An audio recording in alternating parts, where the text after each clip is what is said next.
What's up, y'all? Billy from Perma Pastures Farm. So good to be with you.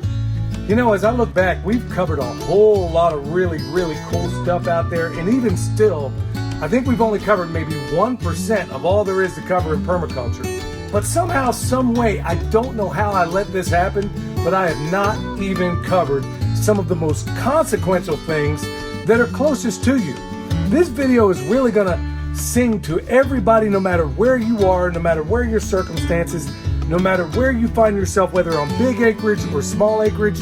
These are going to be things that apply to all of us, and it really surrounds itself around the things that are closest to you. Before we get hopping and popping, I just want to say thank you to everybody that reached out after our video last week. I can't begin to tell you how humbling it was for you to allow us to be able to pray for you. And some of you offered up some pretty tough things that you're going through, but keep in mind, we are praying for every single person on that list. And if you want to leave another prayer request, by all means, leave it down below. And if you're not comfortable doing that, of course, email us. It's easier for us to see it down below. So thank you so much. With that said, y'all, in permaculture, we got a bunch of different zones. Not too many. It's basically zone 0 through zone 5, okay? Now, my front door is that way. And I'm currently standing, okay, there's zone 0, which is your house. I call a porch or a greenhouse attached to your house zone 0.5, okay? Because you know where zone 1 is? Zone 1 for us starts right over this balcony. And down there, you can see potatoes that are nearly ready. And you see a bunch of horseradish that's grown with them in those boxes. Okay, so that's zone 1. Zone 2, I won't go through all the others, but let's just say zone 0 is your house.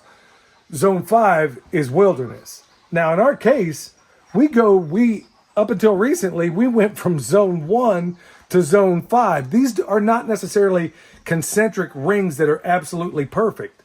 They are based on the functioning of that place. There's other things involved, but I'm trying to keep it very simple. So, here's what I realized when I'm thinking about the zones. Michelle had this great idea the other day, and she did some pretty cool things in what I'm going to call zone 0.5. It wasn't in the house. It's really on this porch that I'm standing on. And that's exactly what we're going to get into, because folks, the things that are closest to you are the easiest to manage.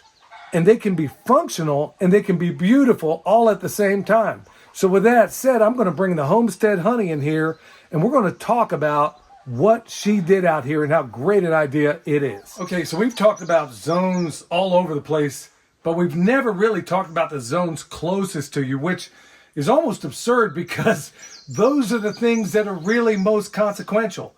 Think about it. These are the zones that you walk by every single day. So if they need care, you can get to it. Or it's just easier to get. You walk from your vehicle, you go in your house. Oh, shoot, I think I'm going to pick this. I'm going to have this tonight. This is what I'm going to have. So typically, out here in zone, what I'm calling 0.5, what do you normally plant? So normally in these boxes, I just plant flowers. Yeah, so she changed it up this year, y'all. And honestly, as a person who is efficient to a fault, I was giving her high five left and right. In fact, should we do it on camera? That was about the gayest thing I've ever done in my life. Anyway, we're going to go into detail about how she switched it up this year and how it might apply to you. This year I went to get flowers, and normally I just put flowers in these boxes that are out front. I went to the nursery a little late this year, and the selection was horrible. So I'm thinking at the same time while I'm looking that I have basil, a few different varieties of basil that I need to put somewhere. I started too much. So I decided that instead of filling it with just flowers, I would fill it with a bunch of different kind of herbs. And they also have this sweet potato vine, which is decorative, but you can eat it also. So it'll grow, it'll fill out quite full.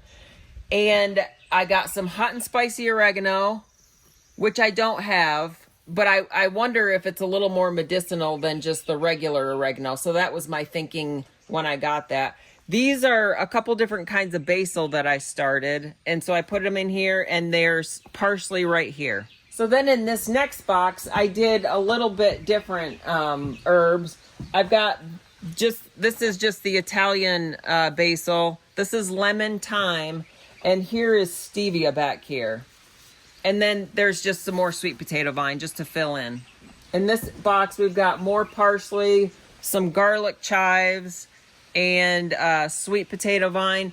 And it's nice to have, there's a lot of times where I'm cooking, and if I need time, I don't, like a lot of our time is down in the food forest in the orchard. So it's nice to have it just right here. I can come out, pick it for dinner, and I don't have to go all the way down to the food forest.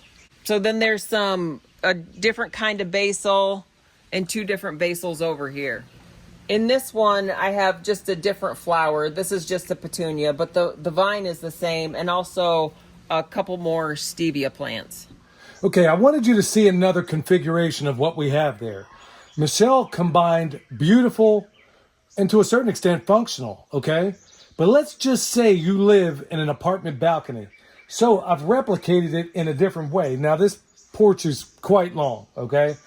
So it may not be everybody's circumstance, but think about this. All those boxes we just showed you are in a section that might be about equivalent of an apartment balcony, you dig? So the beautiful thing about this is we just happen to be south facing, but I knew a guy named Eric Sider who wasn't south facing, who was even had a pond on an apartment balcony. But let's think about other ways in which you could go about this. Could you have some hanging elements up in here? Right now we got hummingbird feeders and stuff all the way up and down here in certain places because we love hummingbirds. And if you don't, you're probably a communist. Anyway, think about the other ways you could be working this area.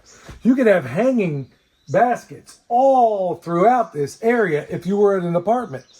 How many pots could you stick down under here at the same time? I mean, it's unbelievable how many different elements you could go about this. No, you're not going to get any sweet potatoes off of here, but you can doggone eat the slips. All the other herbs that are growing up out of here. And this is just a small hint of what you could have. You could have typically rosemary, thyme, and oregano is what we put around every tree around there. We're not in any shortage of any of this stuff.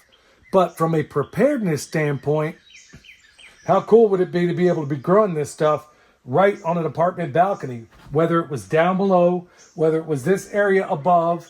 I mean, the sky's the limit. Like I said, you could even have little aquatic systems. Like I said, go check out Eric Sider's channel. You'll know exactly what I'm talking about. But even in areas where, like us, where you may live on acreage, or let's say you got a standard backyard and a whole 9 yards. Think about how you can, number one, it makes your life easier having this stuff in close proximity, but also from a preparedness standpoint, think of how much you could absolutely positively stuff in a small area, because I got news for you. Most postage stamp backyards with a permaculture designer in it is going to be more productive than somebody that lives on acreage like we do. That's a fact, because it forces you to take all these little spaces in between, and instead of having one box to cover this entire area, you got 1, 2, 3, 4, 5. And if I wanted to be really, really efficient, maybe not going to be the most picturesque thing in the world, I could go down this entire thing and have some element every single step of the way. Instead of just a lonely hummingbird feeder up here, well, could it be flanked by things you could eat? Maybe more sweet potato slips. It doesn't even matter. The sky's the limit. So folks, think about those areas, not just this zone 1 that's over the edge right here. Your gardening does not have to stop there. It does not have to start there, rather. It could start within your house. Do you have things that are edible? Certain herbs you can put in the windowsill that are going to do great. Do you have things that are going to be right outside the porch when you come out there? Is there any number of things that you could put in pots on your balcony? Like I said, the sky's the limit. It really doesn't even matter. You can do it all, and you can be very, very deliberate in the smaller space that you're in. Okay, before we get out of here, I want to remind you, any comfrey, bone sauce, any of that stuff, go check out the website. But remember, mark your calendars, because August 29th through the 31st, Homesteaders United Jamboree, we're going to be there, and we're going to have a lot of y'all there with us. There's only 300 tickets there, so make sure you sign up now.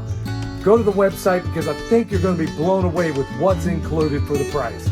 Till next time, this is Billy on behalf of Michelle From Perma Pastures Farm, where permaculture is my passion. We'll see y'all next time.